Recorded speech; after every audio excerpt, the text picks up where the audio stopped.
working on the right side, working with the twos there, and then when we were out there last week, it was him at left tackle and Josh Frye at right tackle. What went into making that decision? It depends on the day, because we're still digging through those. So we have scarlet groups and gray groups, and we really are. I know Ryan's talked about it too. We're just, these guys are out in the middle and competing. The good news is they're running with ones, running with twos, right, left side. We've got really good defensive ends here too, so we can actually get a really good taste and a feel of how they can handle those guys. And it's still just, early on in camp, and you're doing that, trying to play the shell game to find your 5 best, and we're really still in the middle of that. You're hoping guys can kind of settle up and finalize that, and we'll get to that soon. But it's really, to get good looks, good competition, see who's good right, who's good left, who's good working together that way. When you switch from it's Spencer, sorry.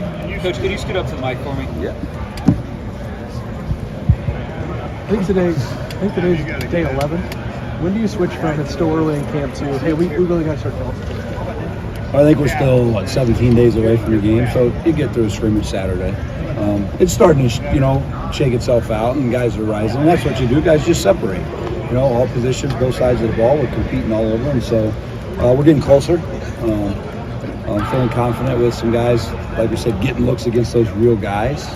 And so now they just got to stack good days on top of good days, and that's when guys kind of pull apart and separate last week when we talked to Ryan, we had mentioned that it's kind of a 2-man battle for that center job with Carson and Vic. What did those two do to kind of separate from Jacob, and what did Vic do in particular to elevate to that spot? It didn't seem like he was there. Well, it's the same deal. Like, all those guys are still rolling in there, and it's consistency. Like, you got to stack good days on top of good days. If you're in a controlled situation or a controlled period, and then you go to a team period, you got to be able to go play the game. And we do a good job here trying to give those guys opportunities as we go. And like we said, that really depends on the day of who's in the scarlet and who's on the gray. And I got to look at my script half the time and be like, all right, scarlet guys today, here's how we're going, because we sit and talk through and try to fit those guys in the right places to find our 5 best. Was there a moment? You call Simmons Josh or Jimmy? I call them all. We got a lot of Joshes in our room, right? So, I like mindless, dumb TV when I can. And so, I kind of related that to, The Office. When Michael Scott goes down, I don't know if you guys watch The Office, he goes in the warehouse, and it's Mr. Rogers' neighborhood, right? Yeah. And it's really, he's down at Daryl Philbin's, but it was Daryl, and then it was Philbin, and then Reed, and then Raj, and it kind of morphed. So I think the Jimmy thing just kind of morphed from, we had a lot of Joshes, and we got a Dilla, we got a Fryer, we got a Simmons. So, in the room, we got the Jimmy there, but he's Josh, You recruited him when you were at UCLA, I understand, but, what just stood out about him then, and what stands out about him now? Why is he made, number one, why does he fit in so quickly, and number two, why has he made such I don't know if it's a quick rise or what you would call it. He's the more mature guy. That's the thing. When you get these guys from the transfer portal, they've known college football. So even with some of those younger guys that came mid-year, they're really still just first-year guys. He's been in a locker room. He's played in college football games. So I think the speed of the game for him is a little slower than an actual rookie. Coming out of high school, it's all the stuff we talked about. You can watch every interview 7. He asked about lineman evaluation, like base, spin, balance, and burst. I felt out of high school he owned those, and then he continued to develop those, and the need opened up with the spot and the fit, and now he's bought into the room, he's bought into the culture, he's around the guys, he works the way you're supposed to, he's still learning, to work some of the ways that he needs to, and he's around a good room of guys that we know how to do that, and so he's bought into that, and I think that's been the easiest transition for him. Left tackle is such. Really start looking at him at left tackle. It's just all of those guys rolling. We got a lot of tackles that we've been rolling through, and finding the best fit of who's best next to each other, who's comfortable in space when we need them to be. You got a guy like Josh Fryer that played left all spring and moved over and got a lot of reps there. So you don't know that may not be the case if we need that to be as well. So still really in the thick of it. Like I said, we've got scarlet groups, we've got gray groups. These guys are taking a ton of reps. Mike and I, and Coach Philbin, and Coach Day, and the whole staff, we're evaluating and grading every snap of every guy, so that when we keep the ball versus Indiana, we're playing our 5, 6, 7, 8 best, whatever that may be. What did you say the growth you've seen from Luke over the last 9 months in this division? Whether he starts or not, it looks like he's going to be in the What have you seen from him over the last 9 months that's put him in this? He's just another freshman that's bought in. He's working really hard. Got to get through camp, got to go that way, and he's just ultimately got to keep doing what he's doing and continue to grow and be a better football player. Is he further along than maybe you thought he would be when he still showed up? I stopped putting hopes and wishes in those buckets of guys.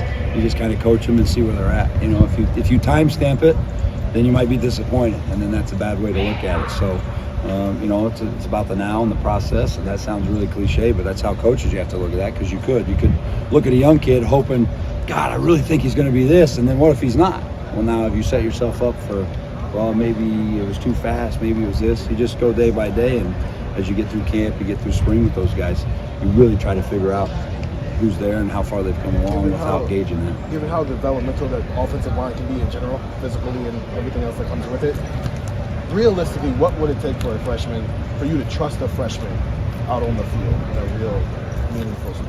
I mean, they've got to be the 5 best and help us go win the game. To make sure like anybody else, if they're ready to do that and ready to play, then you have to feel comfortable in that.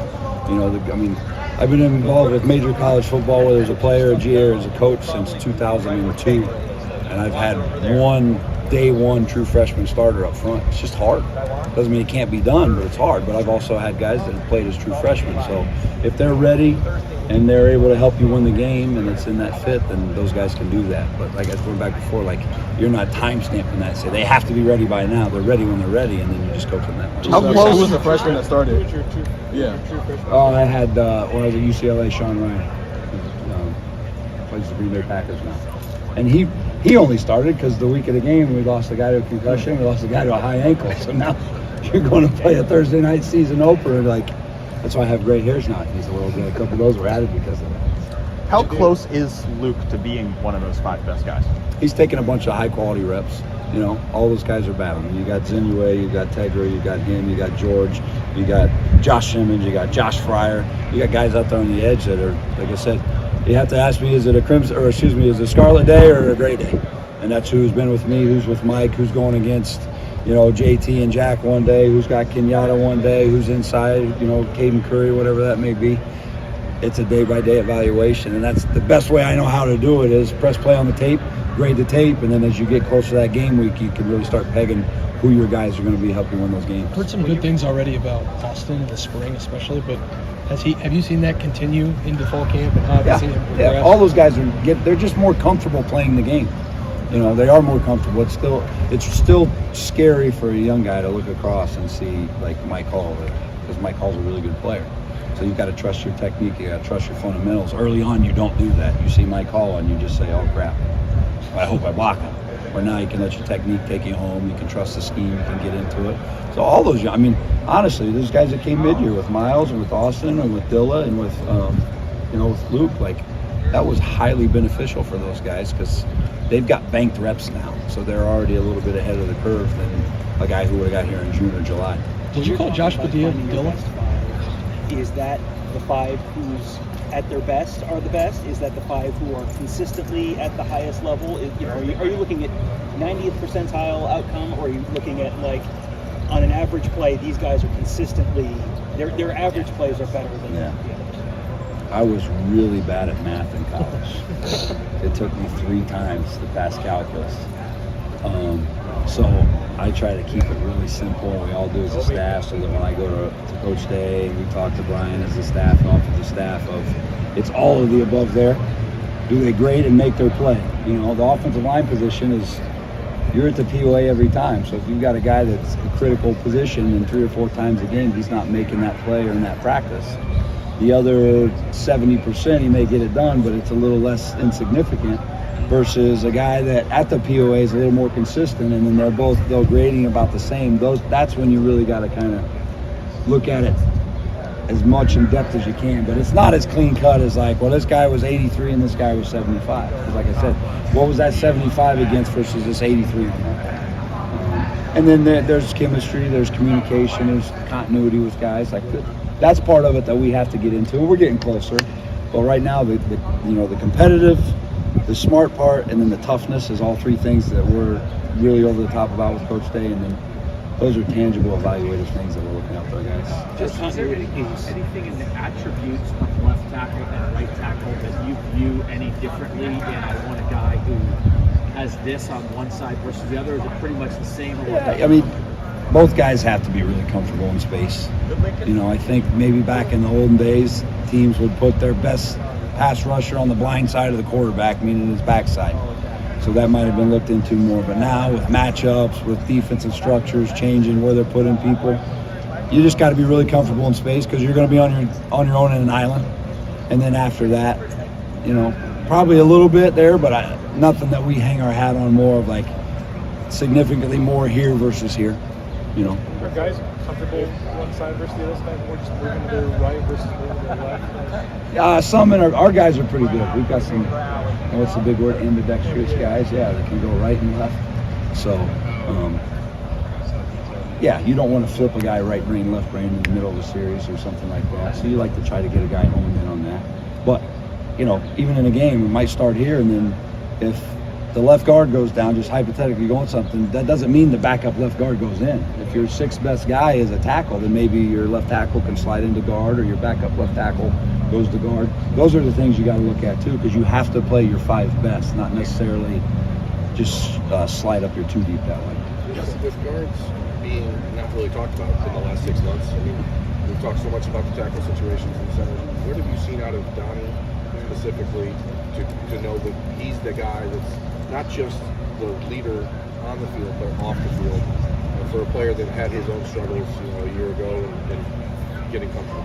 I mean, that's the word, comfort. He's just more comfortable being in a vocal position. There's things where I might see something as a coach that now I want to go up and I could tell the group, and I can just go to Donovan and say, hey, get this fixed. This happened. Here's what it is. That's your job, because in 3rd and 7, I'm not kick sliding next to you. That guy is or that guy is, so you got to go get it fixed. I would say even through the spring up to now, and now when that message happens, it's not like, oh man, I got to go bring some bad news to the guys. He's like, I got it, coach, and then let's go that way. And then the success that you have, that builds confidence there as you're speaking to people, you're leading people, you're driving people, and then now in his play, hey, I'm going to work on this technique here today. And if I mess it up, it's okay because I'm deliberately working on this thing. And then he's polishing that tool and putting it in the toolbox. So I think it's helped him on the field.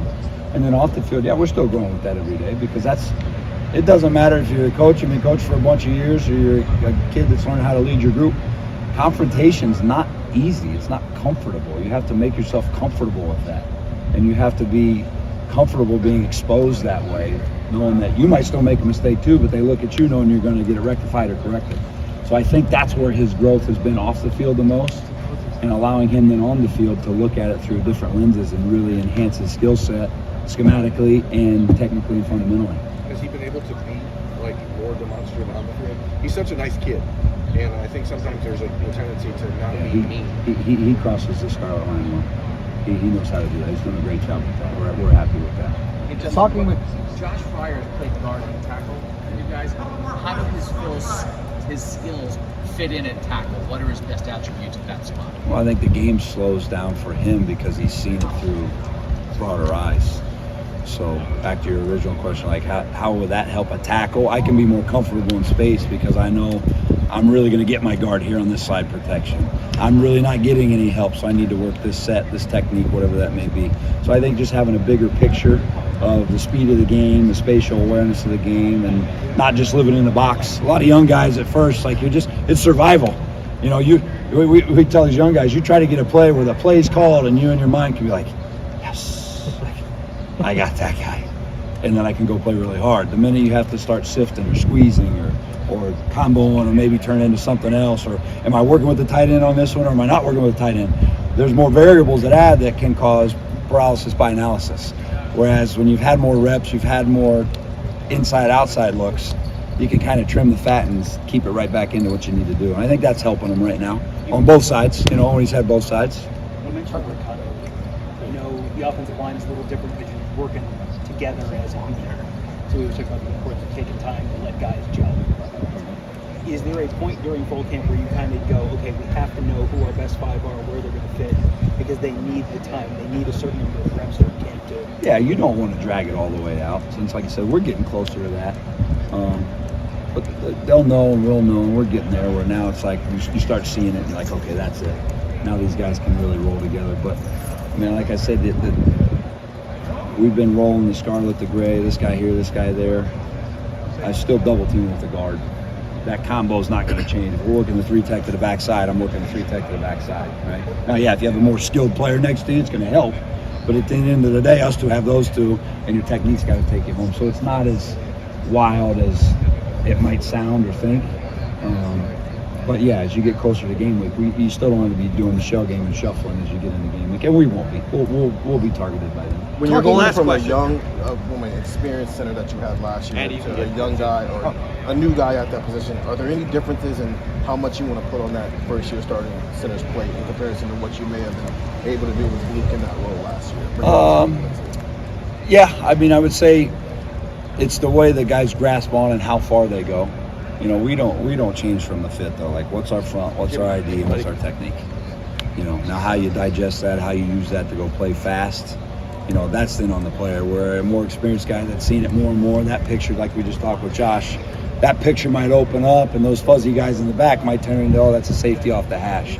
But the main part of it and the core principles, you're going to be fine there no matter who it is. As long as we coach them that way and they take it that way and work it that way. And those guys inside right now, they're doing a really good job because we're enforcing that. We're making that some of the importance of the communication so everybody's on the same page, and then we can go to work that way. Talking with Jimmy, one of the biggest areas he said he's developed his game is in his ankles and pass protection and how he can catch defensive ends that way. Just how does the speed of the defensive ends on this team help develop that for your tackles? I mean, what's the old adage or cliche you want to work? Like, iron sharpens iron. Like, you're going against some of the best players in the country on a Tuesday, Wednesday. You know, I know I've said this before, but you look back to like Zach Harrison last year when he was at the Combine, and they asked him why his game elevated his senior year, and he said, because I went against the two best tackles in the country every day in practice. Well, we get that opportunity as tackles now to make sure that we're getting great edge looks from all those guys. You know, we got young guys stepping up. Kenyatta's giving great looks, and he's going to be a big-time player for us. Caden Curry's over there now, like the Tasmanian Devil sometimes getting in it. You got JT, you got Jack, you got all these guys that when you get down, you're going against a real dude. So the speed of practice is at a high level all the time, and so you can't miss and you can't be off. And I think that was probably his biggest adjustment, was understanding what every play of every day and every down means at practice when you're here and when you're going against who we're going against every day. Then just real quick. Real quick. Real quick. What's the secret to maintaining a good angle as a tackle when you're protecting the edge? The secret. I love those tag words like that. I wish I knew. You coach the guys and give them tools in their toolbox for fundamentals. We talk about getting to the spot, the right spot, meaning what's the intersection point from where the end is and where the quarterback is. And so being on that string of a basketball player, it's ball, me, man. But the good news is in football, you get to use your hands and be physical, where in basketball, it's a foul. So getting to that spot and then having a plan when you're at the spot, that's what you got to work on. And then it's just repetition, knowing the speed of the game, knowing who you're going against. That's what the guys really got to adjust to, and they're all doing a really good job of that right now. So Great. Thanks.